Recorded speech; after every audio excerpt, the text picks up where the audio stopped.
This is everything you need to know about Minecraft Classic, the second phase of Minecraft development. Minecraft Classic lasted for 30 weeks, from the 16th of May through to November the 10th of 2009. This version added new world terrain, featuring hills, lakes of water, and trees made of logs and leaves. Breaking a log would drop some wood, and any saplings that were placed would eventually grow into these trees. Part of this terrain included other new blocks, such as sand and gravel. Caves were also added that included coal, iron, and gold ores, as well as underground lakes of lava. The textures of wood planks and cobblestone from pre-Classic were changed, and now look like this. Early versions of Classic, you had the ability to save a respawn point by pressing Enter, and use the R key to teleport back to it.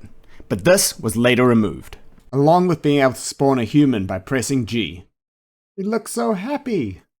There were two test versions during this phase of development, multiplayer tests and survival tests. The multiplayer test versions created the ability to play with friends, and the new blocks that were added were sponge and glass blocks, where sponge could be used to soak up water due to its annoying spreading ability, and glass was a block that you could see through.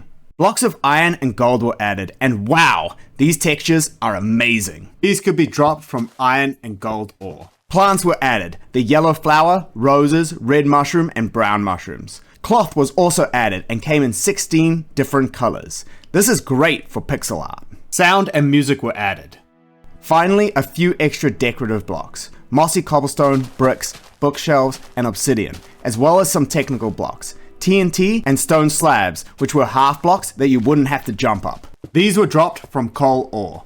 By pressing the B button, a block menu would pop up, and you could select any blocks that you wanted. Then there are the survival test versions, where you can select what size map you want, ranging from small, normal, and huge.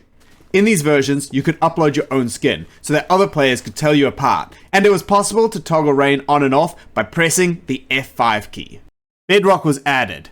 This lined the bottom of your world and was a block that was unbreakable, and had a layer of lava, so anyone going too deep, it would be game over. In the survival tests, you start with nothing, except for some arrows and TNT, and couldn't access the block menu. If you tried, a sign would appear. But blocks could be collected, stacked to 99, and be placed elsewhere. The health bar, damage, and dying, along with a score, were added to the survival tests, with the aim to get the highest score you could. The score was based on how many of the new mobile objects, known as mobs, were defeated. These mobs came in different shapes and sizes, and were worth different points. Mobs that didn't attack you, like pigs and sheep, have a score of 10. These dropped health items such as brown mushrooms, not to be confused with red mushrooms that damage you when eaten. And then there were the mobs that did attack you. Zombies worth a score of 80, spiders worth 105 due to their increased speed, skeletons worth 120 due to being able to shoot arrows as well as do melee damage, but when defeated they would drop more arrows. These could be shot by pressing the tab key. Finally, creepers worth 200 points. Creepers were particularly bad because on top of attacking you, when you destroyed them, they would act like TNT and cause damage to the surrounding area. This was great for collecting blocks though.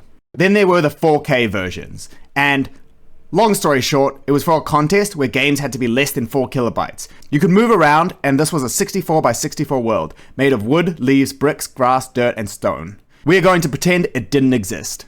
Anyways, now on to Indev. I really appreciate you watching this video, and please consider subscribing. Seriously, what is this? Bye!